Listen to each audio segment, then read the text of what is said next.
Hey Carlos, let's take a look at your sketchbook and your first pose assignment. Um, so the thumbnails are looking pretty good. I think that the main thing to think about is that you could simplify even more. And with these sketches, like, it's less about the segments coming together and like the overall volume of the character, like coming, like the outer edges of the character, and more about the line and the simplicity of that character. Like what I would rather see are stick figures and stuff that's like really quick and starting from that line of action. Like it looks like you're thinking about that line of action. I'm seeing it here, but make that more a part of your sketches and less, worrying about stuff like how the arms connect together, the proportion of the arms and stuff like that. If you do that, you'll start to loosen up a lot more. Like when I'm drawing, I'm not drawing to impress anybody. I'm just bringing these basically bringing a stick figure here and adding that to my scene. So if I'm going to draw a character, I'm going to do something like that, and if I'm going to start this, maybe bring a lot of these ideas quickly. I mean, you see how quickly I did that. It was just a really quick stick figure, and keep drawing that until I've explored that one. It's good that you chose a bunch of different poses around here, and we're thinking of different things. But once you pick one that you like, keep going with it. Draw this one that you like 3 or 4 times. Draw it 5 or 6 times. Draw it until you feel like you've explored more than one option with it before you go into Maya, before you go into your pose. Before you go into your rig, before you start doing that. Draw it on paper and just think about it a little bit more in that terms, and before you go digital, think about it more in the analog space of just like drawing, and you'll find that you're going to loosen up a little bit more as well if you do that. And so yeah, that said, that's my main note for these is just like you can loosen up a lot more. You can elaborate on ideas a little bit more and just have more flexibility on paper right now, and that will in turn get you a lot further. And so let's see what you came up with in your sketchbook here, or in your pose. Okay, it's funny, this is the second matrix style pose I've seen. So because I think Casey Brandy just did one, but either way, so taking this, let's think about the line of action for this pose. And line of action is less about like what the spine is doing and more about what the overall force of the character, like where it's going. So with that, we're thinking about the weight, and we're thinking about a lot of things, and I would say that this line is going more like that.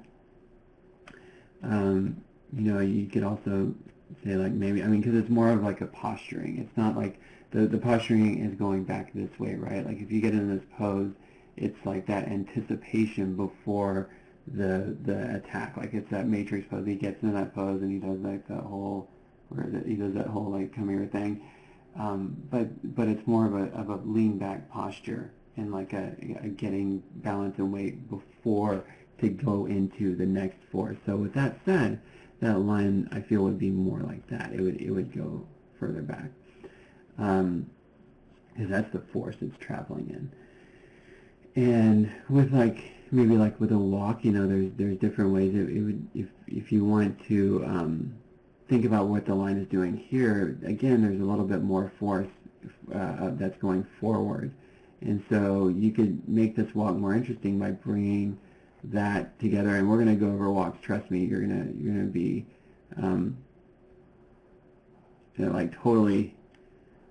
totally into walks pretty before you even know it. But with this, you want to think about that line would be going a little bit more forward like that. With something like this, your character's lying down, you're probably on the right track with where that line is going. It's less of a powerful force. It's more like just a little bit lazier in that sense, but you're still going to have that line of action to represent where the direction of that force is going.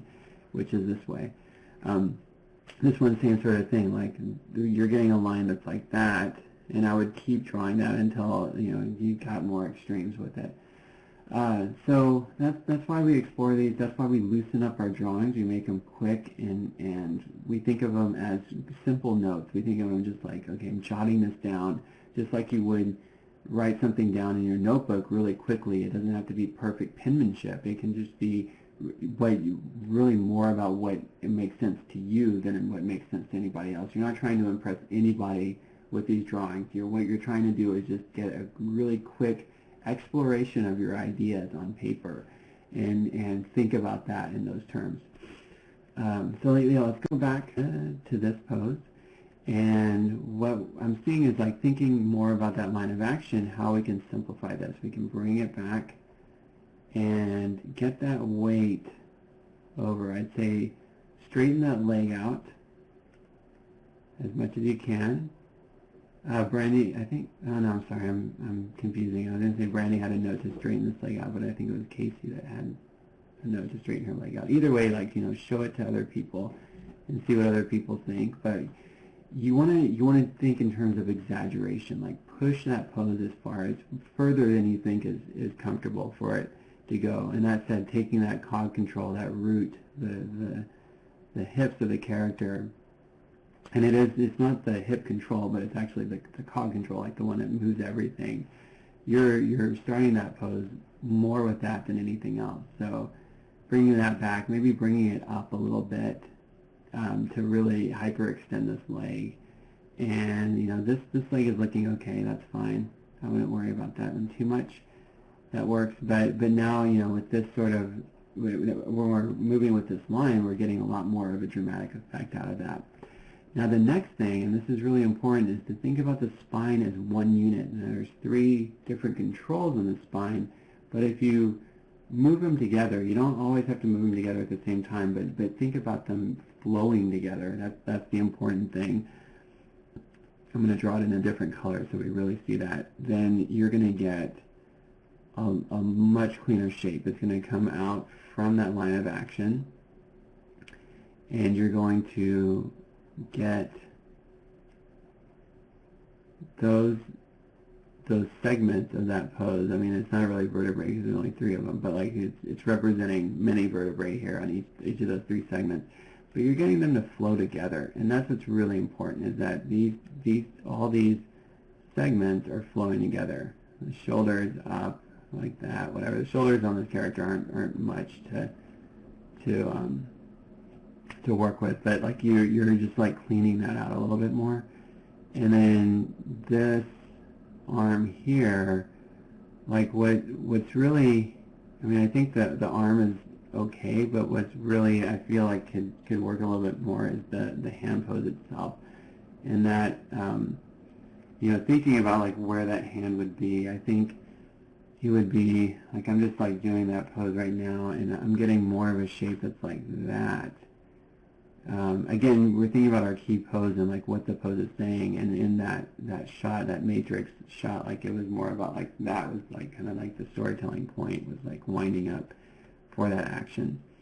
And then this back one, like I feel like even if it's like that, I think the elbow direction is not really working for what you're trying to go for here. The elbow should point down on this one. Like I mean, there could be that, but like that feels that kind of feels awkward to me. It feels like it would be more like that, and that's just a little bit of a cleaner line. And then we can bring what that hand is doing.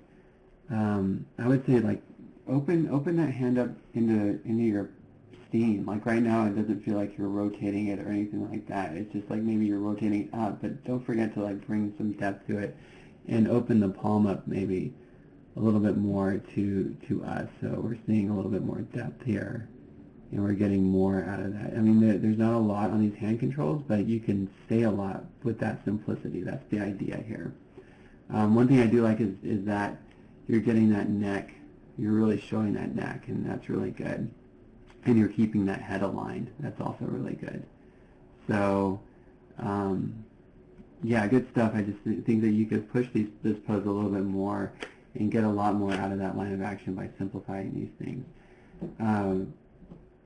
One other thing with a little note is that the black background is kind of taking away from the silhouette of your character. Like a lot of your pose, especially in the areas like the hand, we're losing that in the background. We're losing this part of the head in the background. We're losing a lot of this hand in the background. A lot of that stuff is being, it's blending into the background, and so we're not getting a good sense of that clear silhouette. So I would go with a different color so we can be really clear with that. Okay, so that's it, Carlos. Let me know if you have any questions. All right, thanks.